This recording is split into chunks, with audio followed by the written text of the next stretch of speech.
vamos lá. No Pod Psi de hoje, a gente vai conversar um pouquinho sobre essas controvérsias, agora saiu certo, da psicologia organizacional, da psicologia clínica, porque existe aí uma mística de que a gente só vai ter sucesso na psicologia clínica, e hoje eu trouxe uma convidada para dizer para você que não é bem assim. Tem muita coisa maravilhosa acontecendo na psicologia, não só na clínica, mas também na psicologia organizacional. Carol ou Carolina? Carol. Carol Bento. Carol Bento é gestora executiva de RH, psicóloga, e eu trouxe ela aqui pra gente desmistificar um pouco essa história dessa escolha profissional, né, Carol? Perfeito. Eu já ouvi um pouquinho da sua história e eu sei que você também pensava isso, que a gente já sentava lá no banco da faculdade, já era psicólogo clínico, certeza. Perfeito. E aí você foi e disse que não. Quando se apresenta e a gente vai chegar nesse lugar aí dessa história. Tá bom, vamos lá. Eu sou repetitiva, gente, mas eu não consigo me apresentar sem apresentar a minha base, meu suporte familiar. Então, eu sou a Carolina Bento, mas todo mundo me conhece como Carol Bento. Sou mãe da Catarina, ela tem 8 anos e meio, vai fazer 9 agora em outubro. É esposa do Marcos, filha da Zélia e do Silvinho. Eles são as minhas bases, né, assim, na vida, me ajudaram a chegar onde eu cheguei. Claro que algumas outras pessoas ali ao longo da jornada, mas essas são as pessoas mais especiais que a gente tem aí no meio do caminho, mais também, próximas, né? Então, essa sou eu na vida pessoal, eu na vida profissional. Hoje em dia eu estou como executiva de RH de uma empresa. Tá vendo? Já comecei errando, já falei gestora, não é gestora, mas é executiva. Mas vamos ensinar, parênteses. Gestor é qualquer um que gere equipes, então eu gero equipes, então tá tudo certo. Mas eu sou executiva de RH, tenho uma jornada aí de mais de 20 anos em RH, então a gente está aí construindo uma carreira, ainda não sei quando paro, não sei se pretendo parar, então a gente está carregando, poderíamos dizer, né? Assim, colocando a rota, né? Porque eu acho que daqui a mais 20 anos, você vai olhar para este momento da sua carreira e muito provavelmente você vai ter um outro ponto de vista disso que está acontecendo aqui agora. Com certeza. E tem muita coisa acontecendo agora, né? Tem aí a inteligência artificial, tem as redes sociais, que há 20 anos atrás a gente nem sonhava. Nem pensava na nem possibilidade. Nem tinha Orkut, gente. MSN? MSN. MSN e... Olha lá que não era todo mundo que tinha aquele rolê, não. É Hoje todo mundo tem um celular na palma da mão, tem a rede social, tem acesso à sua vida, tem acesso à vida de milhares de pessoas que a gente sequer sonhava em conhecer. Então, acho que daqui a 20 anos, o ponto de vista que a gente tem hoje vai ser muito diferente, tal qual hoje é um ponto de vista muito diferente de 20 anos atrás. Perfeito. E se a gente parar para pensar na psicologia... Ela tem o quê? Quase 70 anos de profissão institucionalizada, regulamentada, digamos assim. Então, é uma profissão jovem. Não é uma profissão tão antiga quanto a medicina, quanto o direito, quanto a engenharia, por exemplo. E é uma área de conhecimento muito jovem, muito recente. Perfeito. Então, se você tem 20 anos de profissão, significa que você chegou na profissão, ela só tinha 40 anos. Era uma jovem, gente, porque uma pessoa de 40 anos eu acho jovem. Uma jovem senhora. Uma jovem Sem jovem. Só o jovem, né? Sem o senhora. Concordo. Porque eu tô nesse mesmo grupo, assim. Eu falo que, gente, 44 anos é uma criança. Porque eu vou viver até os 120, eu tenho 80 anos pela frente. É verdade. Tá? Pensando por esse lado, eu sou uma adolescente. E aí, Carol, você chega na psicologia também nesse movimento da clínica. Perfeito. Era mais comum, até por conta da psicanálise, chegar na faculdade e já pensar que seria uma psicóloga clínica. Conta pra mim como é que foi o seu desdobramento ali, dessa chegada na faculdade. Porque eu trago aqui, Carol, muitos cases de sucesso, pessoas para inspirar um psicólogo, para inspirar o psicólogo a empreender, para tirar a gente de uma caixinha que a gente mesmo se colocou, aliás, que muita gente lá atrás se colocou e a gente vem repetindo o padrão sem questionar. Então, o meu propósito no Pod Psi é questionar. Tanto que o nosso jargão aqui é que no Pod Psi pode tudo. Pode falar palavrão, pode tudo. E aí trazer essa inspiração desse lugar diferente, que não é o que a gente aprendeu lá na faculdade, que você vai fazer faculdade, vai fazer, ou vai ser RH, ou vai ser clínico. E aí você não só foi RH, como você virou executiva. Conta pra mim essa história. Vamos lá, então vamos começar lá de trás, né? Eu escolhi a psicologia inicialmente sem saber muito, né? Eu sabia que eu não queria exatas, então fiquei ali nas ciências humanas e tal, não sabia muito bem, fui eliminando umas coisas que eu sabia que eu não ia gostar, outras que eu ia gostar mais ou menos. Falei, não, acho que psicologia vai ser um negócio legal, vou tentar. E aí fiz alguns vestibulares e tal, e aí passei para psicologia no CEUB, aqui em Brasília. E aí comecei, como todo mundo que começa a psicologia, achando que eu ia ser... Eu tinha certeza absoluta que eu ia ser a melhor psicóloga clínica do mundo. Brincadeiras à parte. Então, eu tinha certeza absoluta que eu ia escolher essa jornada. Mas, ao mesmo tempo, como eu passei numa faculdade privada, eu precisava pagar mensalidade junto com a minha mãe ali, né? Minha mãe pagava uma parte, mas eu precisei entrar ali e pagar uma outra parte, né, da faculdade. E aí, você não consegue estágio em psicologia clínica, né? É muito difícil. Eu conheço pouquíssimas pessoas e ficava mais em relatório, teste psicológico. E o psicólogo clínico, quando ele é estagiário, ele não pode receber. Exato, não pode receber, não pode atender, não pode fazer algumas coisas. Ele até atende junto, atende com supervisão, mas não pode receber, porque não caracteriza... processo psicoterápico, entendeu? Pra você ver claramente que eu desisti há muito tempo da clínica, né? Eu fiz estágio, eu fiz 2 anos antes de me formar, eu fiz estágio. O que eu podia fazer era atender sob supervisão, mas eu não podia receber. Entendi, perfeito. Já não ia resolver meu problema de qualquer jeito, né? Porque eu precisava de uma parte ali do dinheiro. E, enfim, nessa linha, eu falei, vou conseguir alguns estágios aqui. E aí, enfim, né, teve alguns primórdios ali, mas basicamente a jornada começa já no RH. Então... Mas antes de entrar na faculdade, você sabia de como era o trabalho? Não fazia. Do psicólogo nas organizações? A menor ideia. Eu descobri literalmente na prática, assim. Eu não tinha a menor ideia.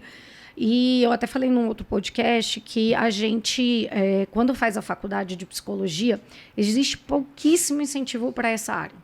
Sim. De fato, eu acho que a gente escolher achar que vai ser psicólogo clínico... E a faculdade que você fez, ela tinha um viés, inclusive, de abordagem. Perfeito, exatamente. Que eu, inclusive, escolhi outro, hein? Ele era mais... vamos dizer, behaviorista ali, comportamental. Exatamente. Mas eu acabei me encantando, inclusive, por Freud, Jung. Eu fui para uma outra linha completamente diferente. Sou aquariana, gente. Olha, eu me dou bem com os aquarianos, porque eu tenho uma mãe, uma sobrinha, uma afilhada e uma filha aquariana. Eu tenho que lidar com vocês, você entendeu? Tem que lidar, verdade. Não tem muita opção, né, no caso. Mas enquanto tá todo mundo para a esquerda, eu queria ir para a direita. Então, todo mundo ia para uma linha comportamental e eu já tinha certeza que eu ia ser psicanalista, né? Mas aí, eu não tinha a menor ideia, antes de entrar na psicologia, e ao longo da jornada da psicologia, você também não aprende na faculdade. Porque você, quando tem uma matéria, no máximo 2, e ali tem um pouquinho ali de alguma coisa, talvez, optativa, mas existe pouco incentivo, eu poderia dizer. Sim. Eu não sei como é que está hoje em dia, gente, já se foram 20 e alguns anos. Tem algumas faculdades... Né? Eu me formei na Unip e assim, embora fala-se, né, da qualidade do ensino de maneira geral, o curso de psicologia da Unip, ele é tratado com muito carinho por São Paulo e a mão de ferro. Então a gente tem uma ementa que prioriza pesquisa. A gente começa a fazer pesquisa no 2º semestre e vai até o último. E eles obrigam a gente a passar por todas as abordagens. Inclusive estágio, você é obrigado a fazer clínica, alguma coisa de organizacional e alguma coisa de institucional.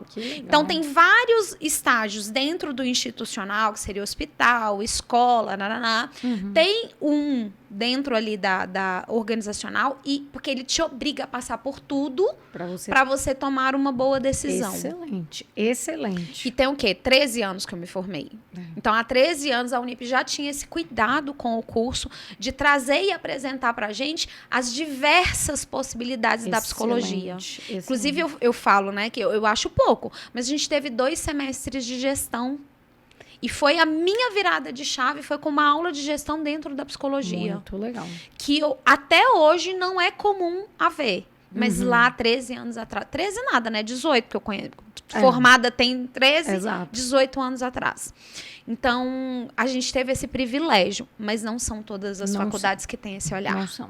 Em Brasília, um pouquinho a católica, a Unip tem bastante, e a UNB. E as outras faculdades, elas têm abordagens para te direcionar mais para clínica e com abordagens bem específicas. Exatamente. Então, eu fui me encantando ali pelo RH ao longo da jornada das experiências mesmo, assim, experiência profissional. Mas até a metade do curso eu ainda não estava certa do que eu queria, assim, né? Então, até a metade do curso ainda mexia comigo. Foi quando eu conheci Freud, quando eu conheci Jung. Quero fazer isso. Falei, gente, isso é maravilhoso. Comecei a estudar um pouquinho ali de saúde mental, as psicopatias e tudo.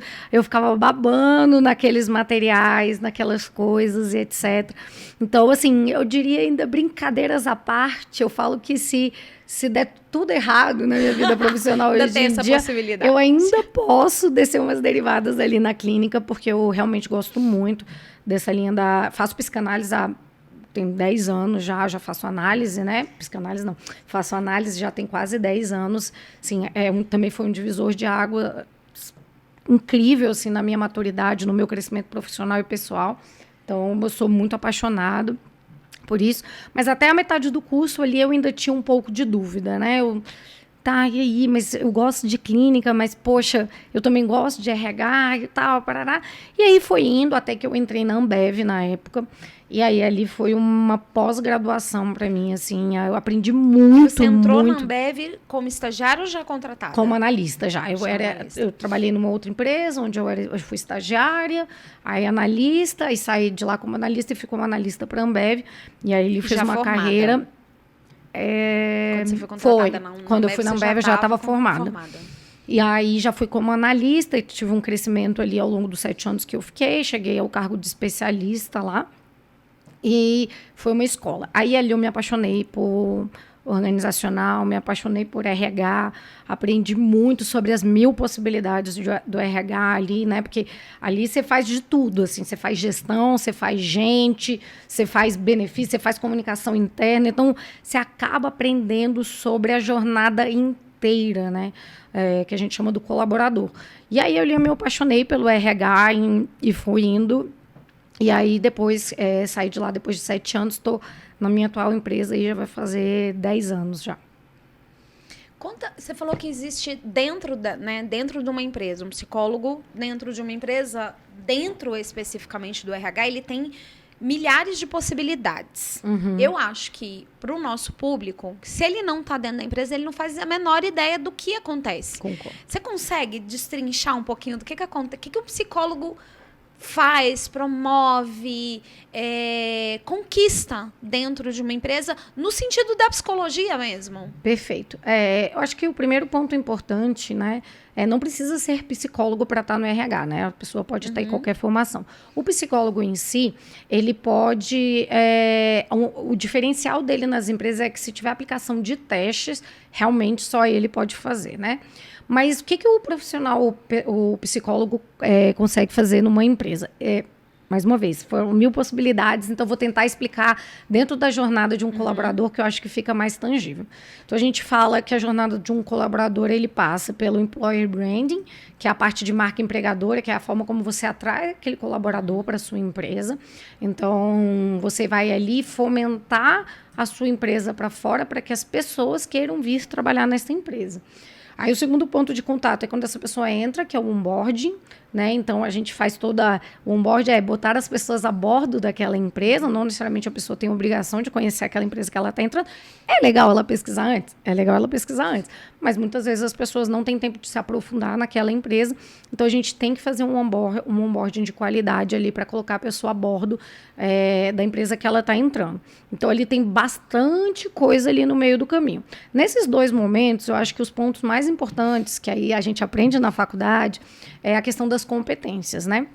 Então, a pessoa ela precisa ter muita clareza, enquanto RH, de quais são as competências necessárias para a pessoa entrar naquela empresa e naquele cargo, né? Então, uma competência, às vezes, uma pessoa que vai desenvolver um sistema precisa de alguns skills que a pessoa que vai vender não precisa e vice-versa, né? Então, você precisa ter conhecimento das competências para aquela empresa e também daquele cargo.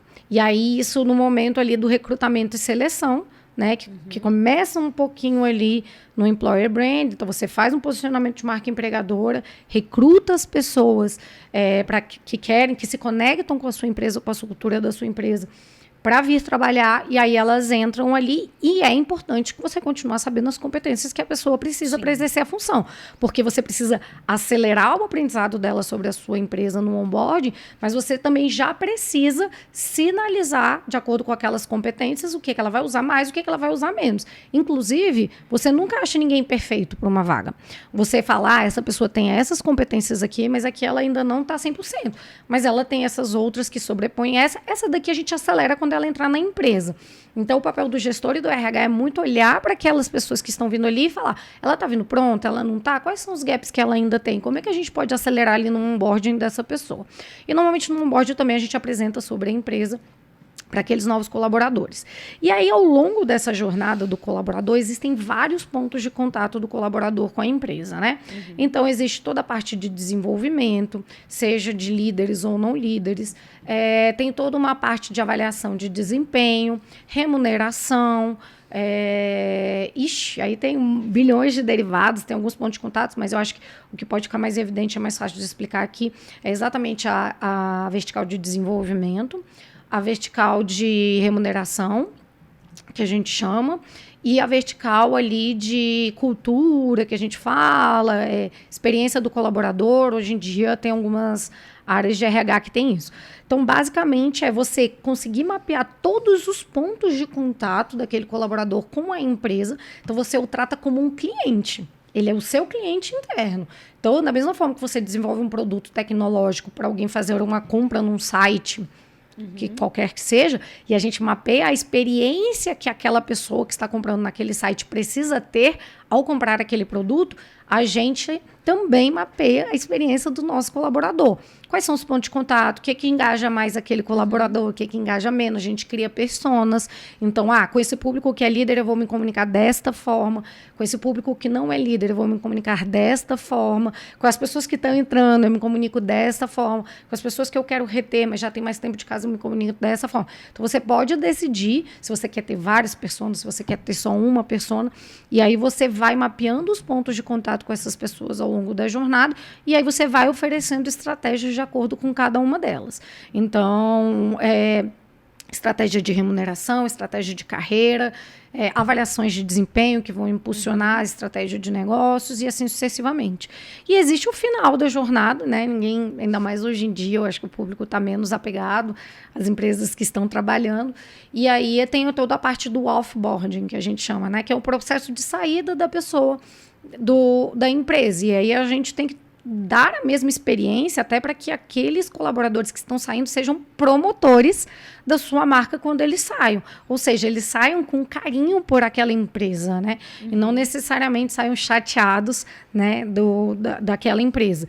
Então, basicamente é isso. Você tem todo um leque de oportunidades, desde atrair até o processo de saída daquele colaborador, mapear estes pontos de contatos e definir estratégias de pessoas para esses pontos de contato. Tentei fazer um deparo aqui, talvez para ficar um pouquinho mais claro, mas é basicamente tudo isso que eles podem fazer. Então, a pessoa ela pode ser desde a recrutadora, que vai selecionar as pessoas para trabalhar naquela empresa. Ela pode ser um business partner, que é a pessoa que fica dentro da unidade de negócio, garantindo as estratégias de pessoas, impulsionando aqueles negócios.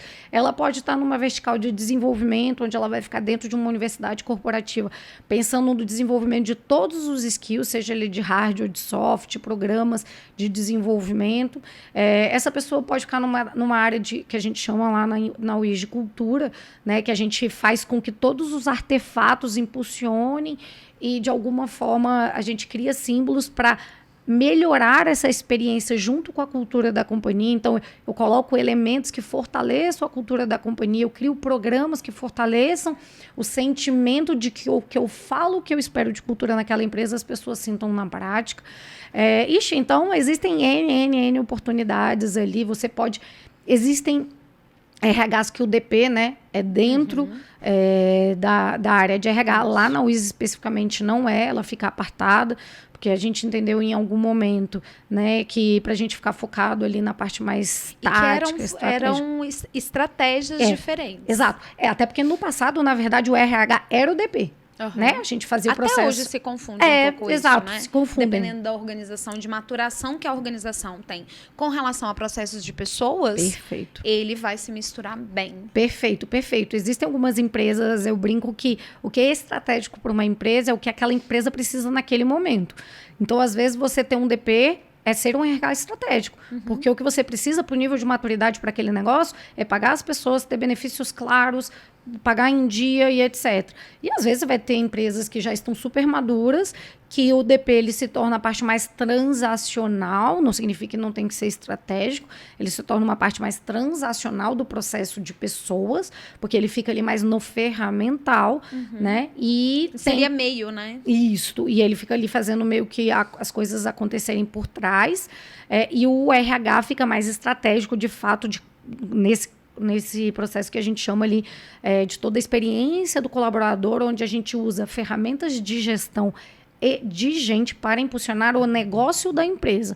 Então, como é que eu crio o elo entre a minha cultura, a execução do trabalho no dia a dia, para a gente trazer o resultado ali no final, na ponta, que é o objetivo daquela empresa. Porque, afinal de contas, quem vai trazer o resultado são pessoas. Perfeito. Por mais sistemas, por mais tecnologia que haja, quem vai executar são pessoas. Perfeito. Então, essas pessoas precisam estar sendo cuidadas. Perfeito. Te ouvindo falar, Carol, me veio uma coisa bem interessante aqui na cabeça, uma pergunta capciosa. Ai, meu Deus. Eu te ouço falar muito como uma administradora. O que ser psicóloga mudou, te deu de diferencial? Então, mas eu brinco um pouco, você fez uma pergunta que me fez voltar alguns anos atrás aqui, de uma grande amiga minha que fala que eu sou a psicóloga mais administradora que ela conhece. Porque eu acho que, de fato... Quando eu tô muito fora da casinha. Não tá, não.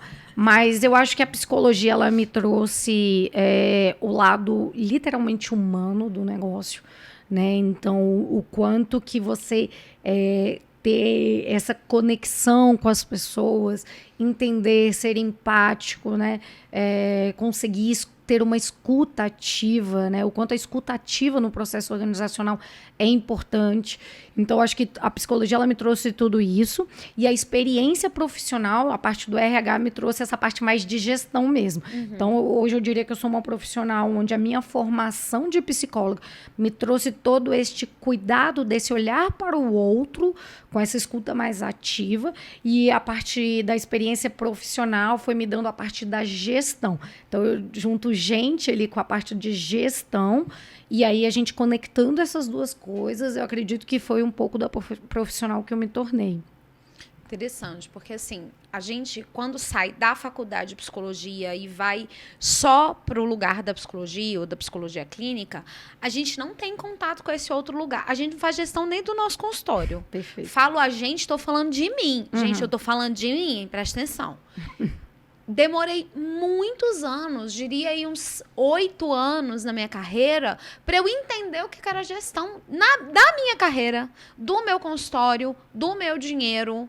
Porque eram coisas assim, você ganha, gasta, ganha, gasta, ganha, gasta, ganha, gasta. Não tinha, aí você foi falando das verticais, assim, não tinha nada disso na minha gestão pessoal.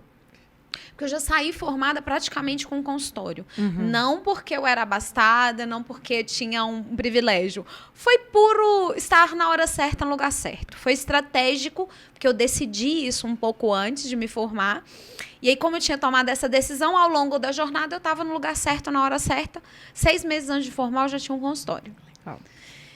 E, cara, a gente fazia a gestão da agenda, que era o que dava, porque aí eu dividi o consultório com mais 2 colegas, então a gente tinha que fazer gestão da agenda, ponto. E a gestão dos pagamentos em comum.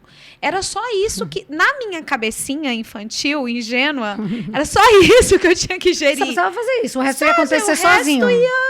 E aí eu não fiz gestão de posicionamento, eu não fiz gestão de absolutamente nada. E eu fui aprendendo que isso era necessário convivendo com as pessoas fora da psicologia. Perfeito. E hoje, o Power Psi, o Pod Psi, ele nasceu porque eu percebi que isso era uma deficiência dentro da nossa formação. Concordo. E hoje eu trago muito esse olhar de, cara, a gente precisa entender que a gente é gestor.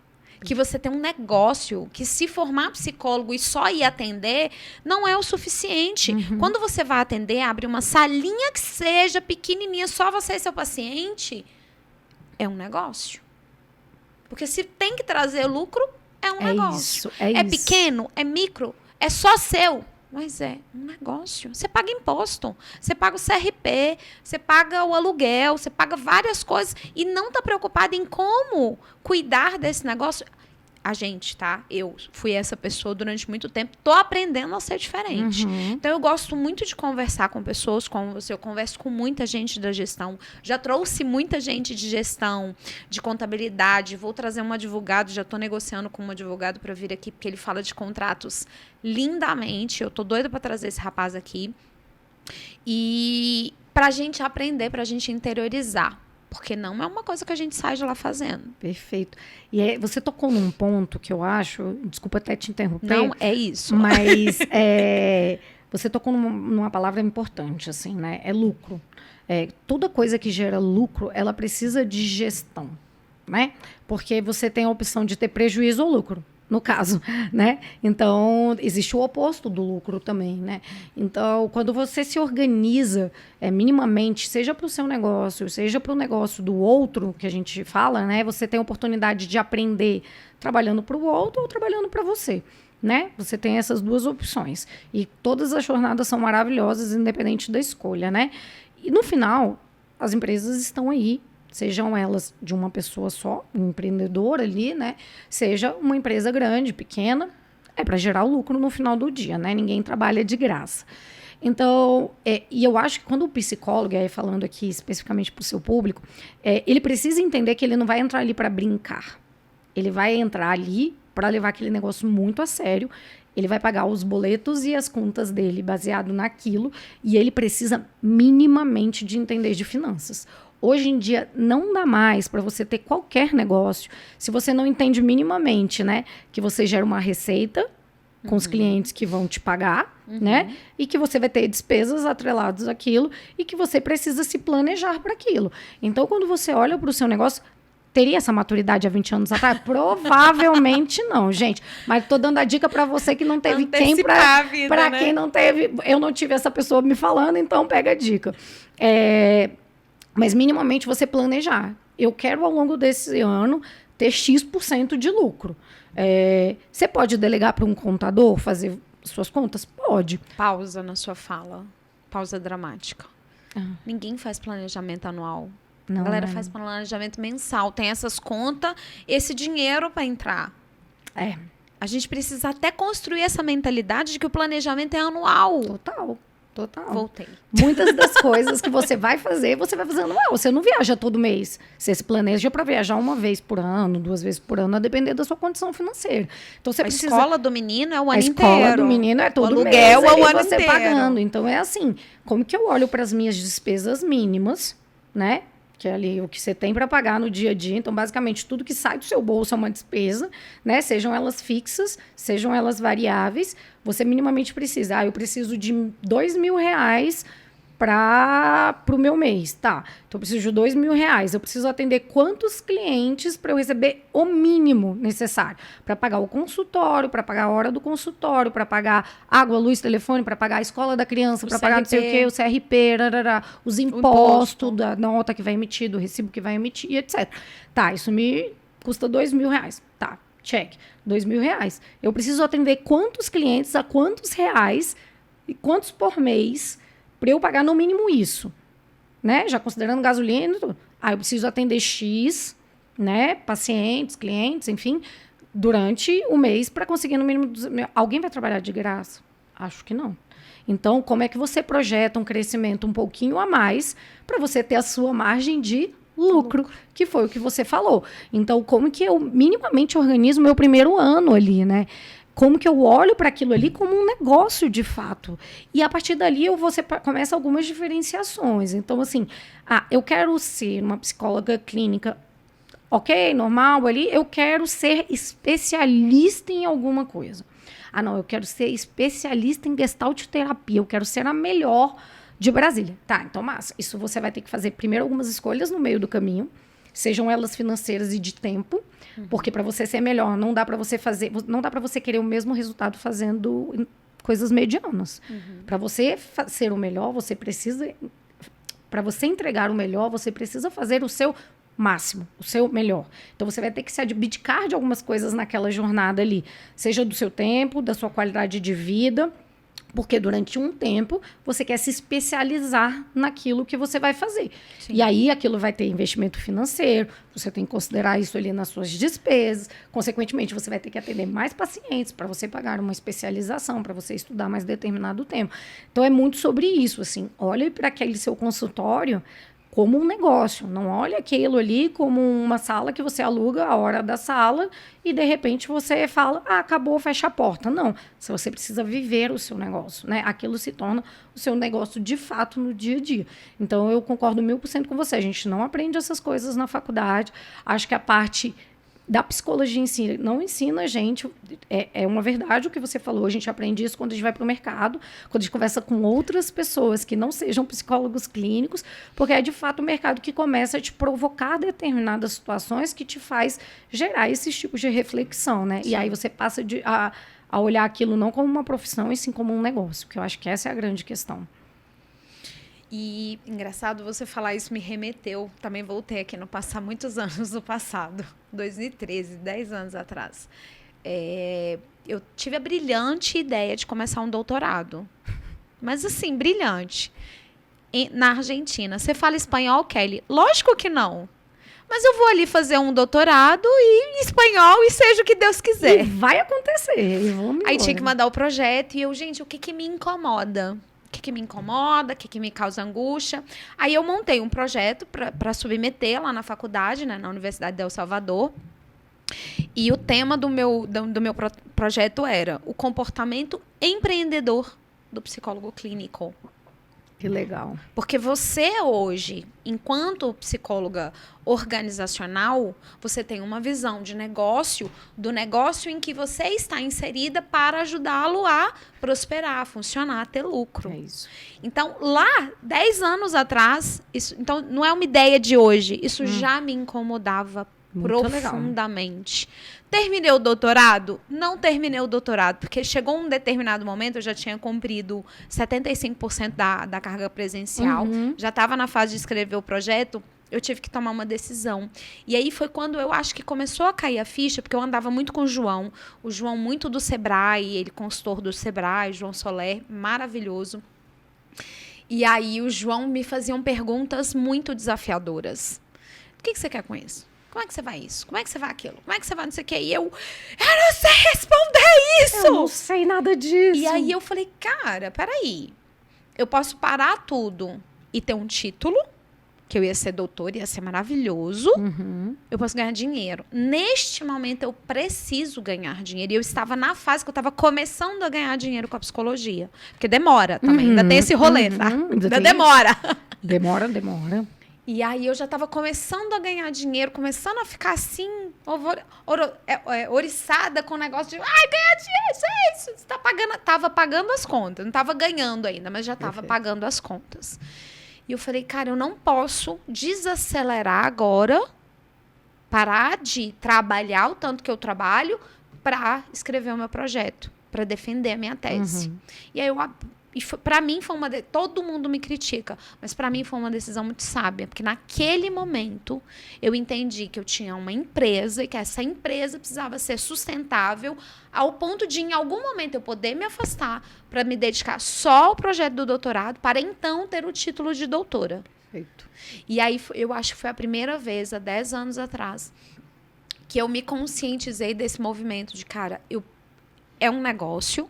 Eu preciso fazer esse negócio ser sustentável, rentável. Então, eu voltei mais para o meu comportamento empreendedor.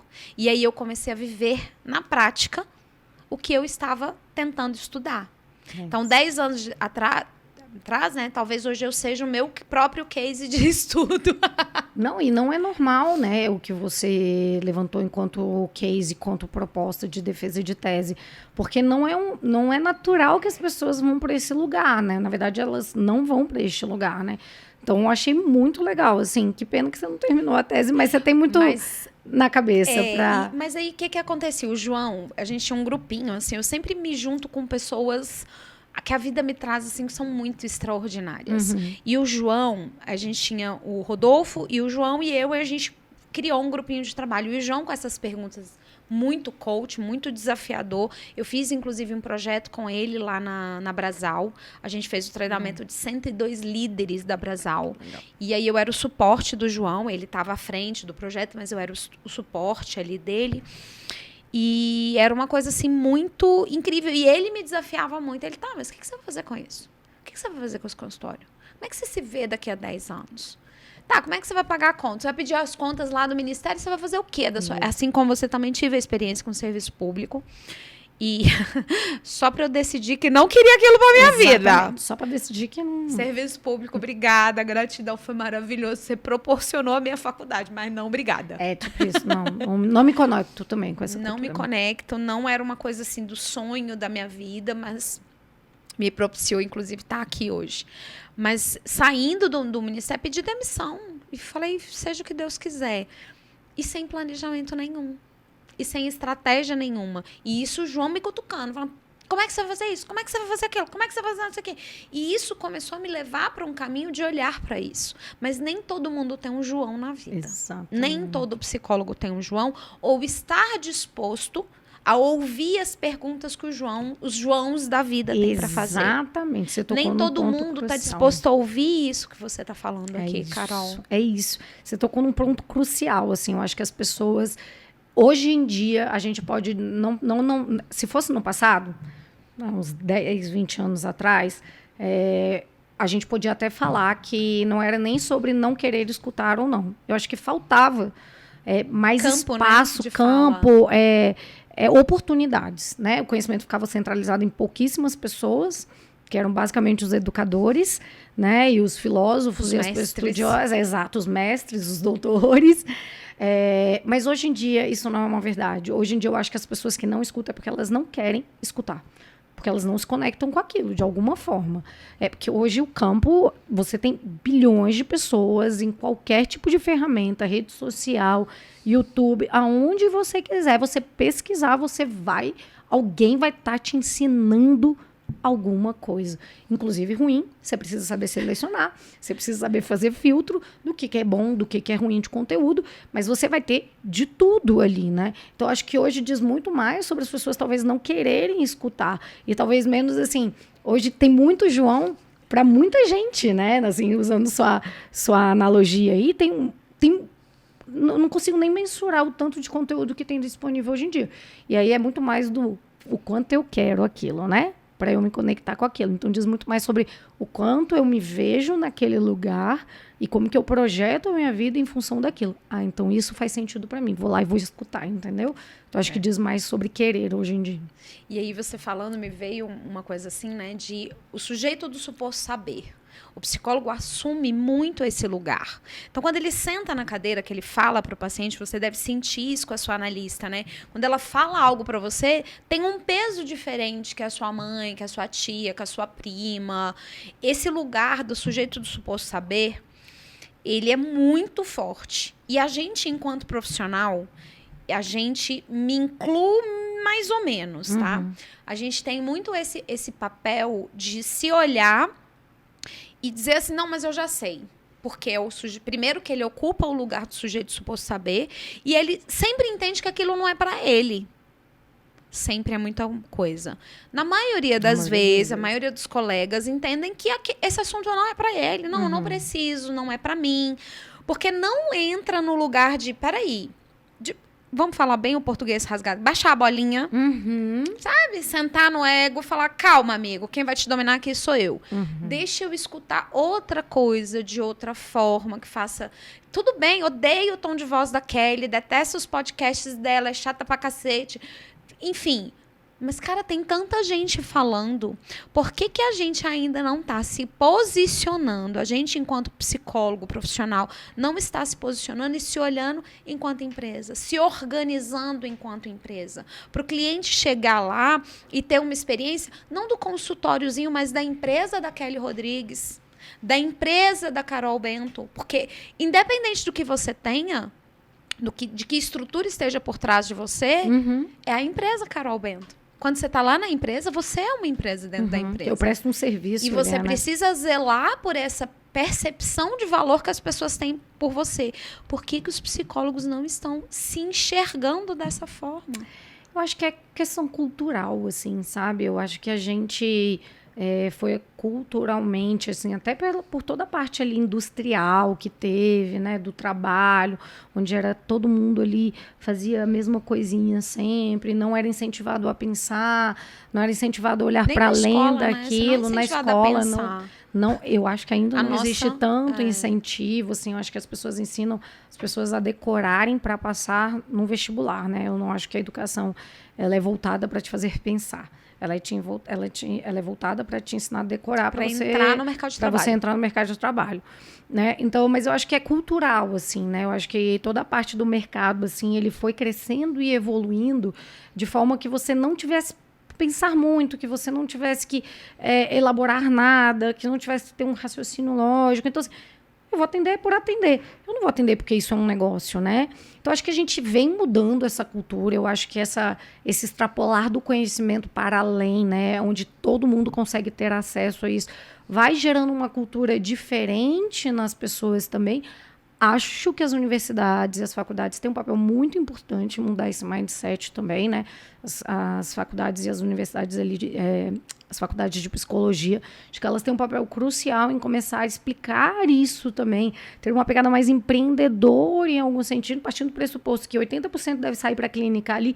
Como que a gente não está preparando uma matéria, às vezes, de empreendedorismo do seu próprio negócio, né? Como que você faz a gestão do seu próprio negócio? Então, acho que a gente tem algumas oportunidades ali ainda. Dor 001 do psicólogo, como conquistar clientes. Pois é. A gente sai a gente, nesse sentido, eu, graças a Deus, tive uma sacada com esse professor de gestão, que eu fui procurar meus pacientes 2 anos antes de me formar. Quando eu me formei, eu já tinha 10 pacientes pagantes, particulares.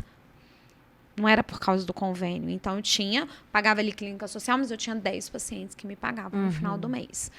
Mas, em geral, o psicólogo, né, ele vai lá, gradua, assina lá o negócio lá, pega aquela requisição, vai no CRP, pega o CRP, ele não tem 5 pacientes. É isso. Ele começa a pagar o CRP, porque ele só pode atender depois que ele paga, e ele não tem os 5 pacientes necessários para custear o CRP.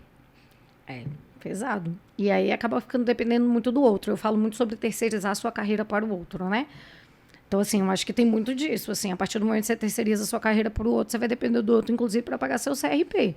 A partir do momento que você entende que você é o gestor da sua carreira profissional, e aí eu não estou falando de carreira no contexto empresarial, não. Eu estou falando da sua profissão. Quando você entende que você é o protagonista daquela sua jornada profissional ao longo da sua vida, você para de depender do outro, né? Você para de depender, sei lá, dos seus pais, do Estado. Da clínica. Da própria clínica. Que a galera depende da clínica, porque a clínica vai credenciar o convênio e vai trazer paciente, vai fazer propaganda e vai trazer paciente para a tua agenda. E aí ainda entram na clínica com a seguinte mentalidade, tá? Creia que isso acontece. Eu vou entrar, vou fazer meu nome, depois eu saio e levo os pacientes. Acredite que as pessoas pensam isso. E muitas clínicas, às vezes, têm dificuldade de contratar por causa disso, porque ela tem um puta investimento para trazer um paciente, aí o psicólogo passa ali 6, 7 meses, vai embora para levar. Cara, é geral isso? Não, mas isso acontece demais. Acredito que acontece. E eu acho que parte disso também vai muito da percepção que as pessoas têm. Na verdade, deixa eu avisar um negocinho para as pessoas. Existe um negócio chamado rede social. Hoje em dia, gente, assim, você não vai conseguir mais fazer determinadas coisas se você não utilizar, inclusive, isso como um canal do seu negócio. Você precisa, né, se diferenciar de alguma forma, né, enquanto profissional, e usar sim as redes sociais Não importa como, defina a sua estratégia de negócio, por isso que é um negócio. Contrate a agência. Contrate agências, faça as coisas que são necessárias ao longo da sua jornada para ajudar a se impulsionar, para você atrair os clientes que você quer, de acordo com quem você quer atender, qual é o perfil de pessoas que você quer atender. Você está falando isso, eu estou pensando na jornada que você falou que você faz na mas empresa, né? Mas dá para fazer. A jornada é o cliente, né? Do cliente, exato, como é que vai ser a jornada dele, como é que ele vai sair. Dá para evoluir. Não precisa começar tão complexo assim, mas dá para evoluir. Maravilhoso, que já fiz a conexão aqui. Não, dá para fazer. Eu acho que todo mundo tem um cliente, né? Aí só depende de como você quer mapear a jornada dele, que tipo de experiência que você quer oferecer para ele. E tá tudo bem se você quer oferecer uma experiência super básica, e tá tudo bem também se você quer oferecer uma experiência extraordinária. A única diferença que eu dou a dica é, se você quer oferecer uma experiência extraordinária, entregue como? Seja extraordinário. Exato, para que você gere o valor de acordo com o que você está querendo proporcionar ali, né? Então, acho que meu primeiro produto digital, ele foi voltado para pessoas dentro das organizações. E o nome do curso era Promova-se. E dentro do Promova-se, eu ensinava as pessoas comportamentos, posturas, mentalidade para ela ser promovida. Porque é uma dor. Tipo, eu estou aqui e aí o que eu faço? Já fui contratado, já sou CLT. E agora? O que eu faço para ir para o próximo nível? E aí tem um dos módulos do curso que eu digo ser para ter. Cara, se tu quer ser gestor, se vista, tenha o comportamento, se vista como, leia o que um gestor lê, vá aos lugares. Ah, não tenho grana. Vai, passa na porta, vê quem entra, quem sai, como é que se veste daquele restaurante, daquele hotel, daquele curso. Não tenho grana para pagar o curso. Vai lá na porta. Pede para trabalhar lá como staff no curso que você não tem grana para pagar. Quantas vezes eu fiz isso, Carol? Perfeito.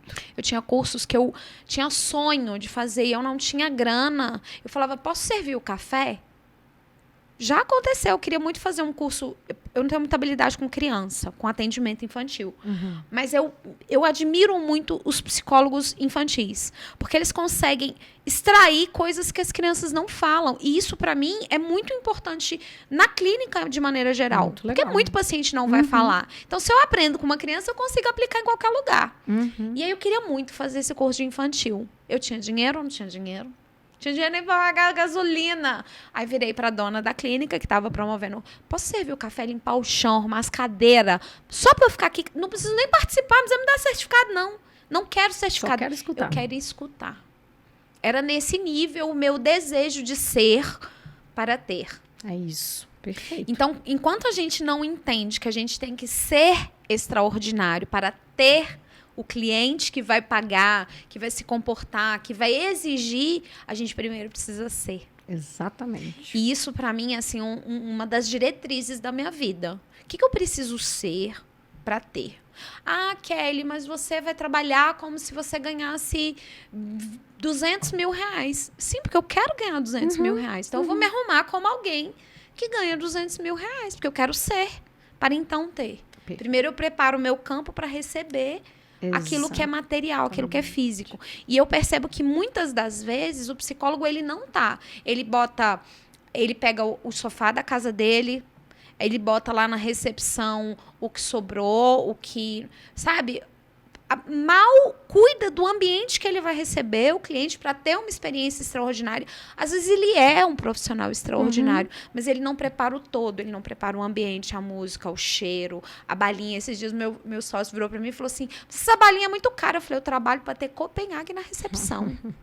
Eu quero ser a psicóloga que tem bala da Copenhague na recepção. Não posso ainda, mas o meu projeto de vida é esse. Ser o tipo de terapeuta que recebe o paciente com bala da Copenhague.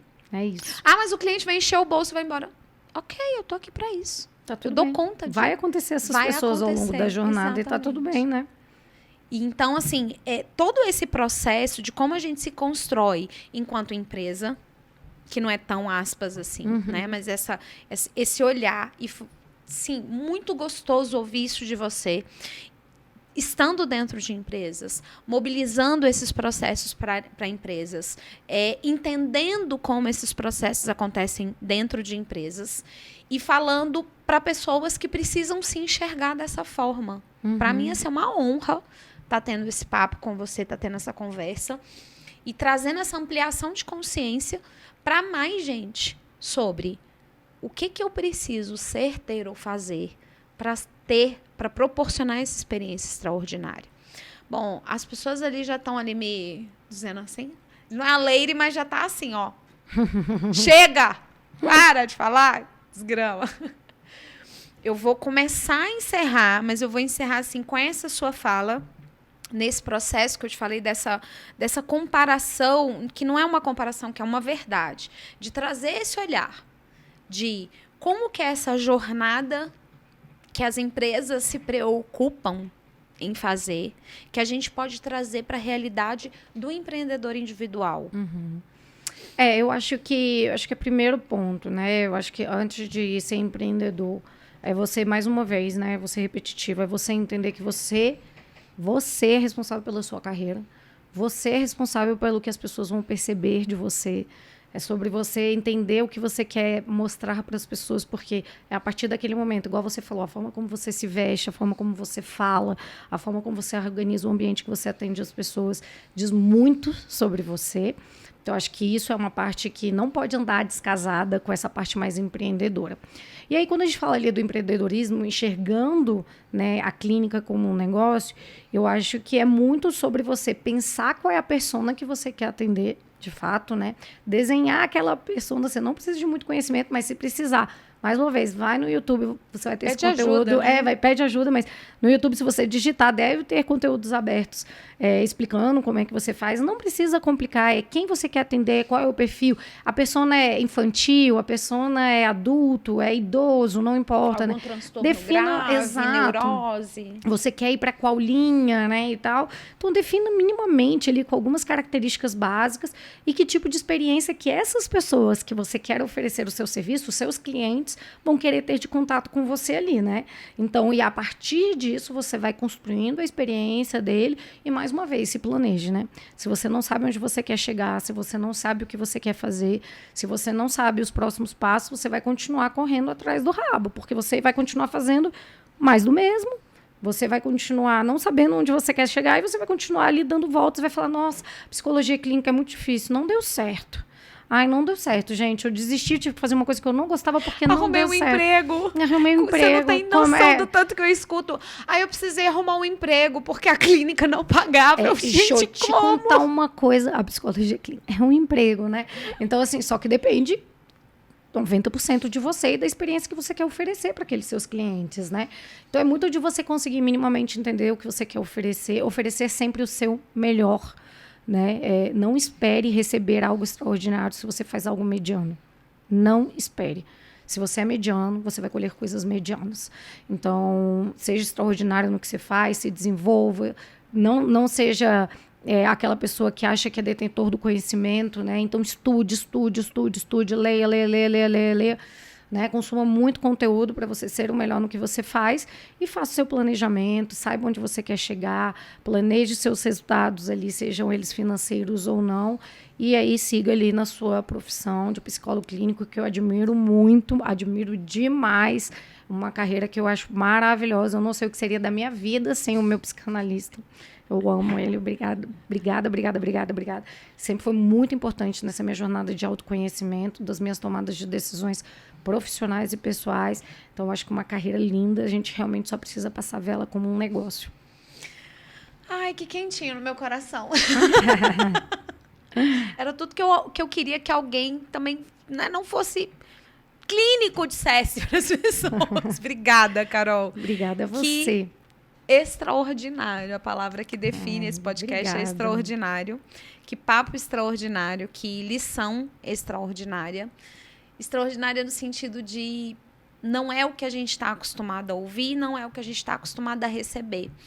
Porque na própria faculdade, os professores vão dizer para você que não vai ganhar dinheiro, que vai ter que submeter lá o convênio, a clínica, a não sei o que lá, arrumar outro emprego. E hoje de manhã eu faço parte de um curso que chama GPS. E aí o GPS é uma rota. E aí toda segunda e toda quinta tem uma aulinha pela manhã. E eu já me organizando para vir assistindo essa aula. E ele disse o seguinte, se não dá lucro é hobby. na minha cara, né? Uhum. Se não dá lucro, é hobby. É isso. E tudo bem ter um hobby. A psicologia é um hobby na tua vida, só assume isso. Exatamente. Cara, eu vou sair para atender, e ele fala, ainda faz essa distinção. No hobby, a diferença é que no empreendedorismo você ganha dinheiro, no hobby você paga para. E tem muito psicólogo agindo como hobby. Que aprendizado, hein? Adorei. Tem muita gente lidando na vida com o trabalho como se fosse hobby. Perfeito. Em qualquer lugar, tá? Aí não é só... Tipo, na vida. Na vida. Hobby. Não ganha dinheiro. É hobby. Você tá pagando. Você tá pagando a gasolina, você tá pagando o almoço, você tá pagando suas horas, sua saúde mental. Você tá pagando. Se não tá pagando... Se você tá pagando, é hobby. É isso. E essa estrutura, assim, esse alinhamento que ele deu lá, o Elton deu hoje. O Elton era do Corpo Explica. Ele saiu do Corpo Explica e agora ele está com o projeto. E aí eu entrei no GPS, agora tem umas 2 semanas. Tô achando extraordinário, maravilhoso o GPS. E na hora que ele falou isso, eu falei, cara, quantos colegas, quantos clientes, quantos mentorados estão tratando a psicologia como hobby? Ok, só assume que é um hobby. Só assume que é um hobby. Vou ter um emprego que paga as contas, vou lá na psicologia ser feliz, atender, vou fazer um projeto aqui e tal. Mas só para eu ser feliz. Uhum. É só assumir o que é. Não fazer de conta que tem uma empresa, não fazer de conta que tem um consultório, não fazer de conta que tá trabalhando para ganhar dinheiro. Acho que a gente precisa parar de mentir pra gente e pro outro, né? Eu acho que isso, só um gancho final, mas a gente pode marcar um outro papo pra falar sobre isso. Adoro! Mas é muito do que eu acho que romantizaram a questão do propósito no contexto organizacional. Né? Eu acho que romantizaram muito. Isso tem muito a ver com o que você acabou de falar sobre... Os Enzos e as Valentinas. Exato. Vou até falar baixo, os Enzos e as Valentinas. E aí, assim, eu acho que tem uma romantização... Eu acho que todas as empresas precisam ter um propósito claro, sim, mas acho que a gente romantizou muito a questão do propósito. Isso acabou se confundindo um pouco ali entre o que eu gosto de fazer e o que eu tenho que fazer, né? Mas isso é papo para mais um outro podcast. É porque a história é, né? Crianças fazem o que querem, adultos fazem o que precisa ser feito. Exatamente. E se a gente é adulto, a gente precisa se posicionar como tal. Então, eu tenho uma vida para tocar, eu tenho conta para pagar, eu tenho uma carreira para gerir. Cara, eu sou adulta e eu preciso fazer o que precisa ser feito. Não dá para brincar mais de ser gente grande. Não dá para brincar. Carol, se despeça. Como é que as pessoas se conectam com você? Como é que a gente pode ter mais de Carol Bento? Vamos lá. No LinkedIn, as pessoas vão me achar como Carolina Bento. Então, lá eu posto bastante conteúdo, mais na pegada profissional. E agora eu tô rascunhando no Instagram, então RH Estratégico, _ by Carol Bento, porque é como as pessoas me conhecem. Então, eu vou começar a fomentar lá no dia que for pro ar o podcast. Espero que tenha bastante conteúdo para as pessoas acessarem. Olha, só esse podcast aqui, eu já fiquei sabendo que você gravou outro recentemente. Só esses 2 podcasts, minha irmã, só pelo que eu ouvi aqui, já tem muito material. Depois vocês me passam o link ali, que eu vou tentar transformar isso em conteúdo de alguma forma para as pessoas, mas estou à disposição também. Fiquem à vontade. E projetos, assim, Carol, você tem algum projeto fora das empresas a empresa que você atua hoje? Engraçado, eu estava falando isso com o meu psicanalista esses dias. Assim, eu tenho muita dificuldade de me enxergar fora do contexto empresarial. Eu amo fazer parte, eu brinco que você pode ser ajudar a resolver o problema, ser parte do problema.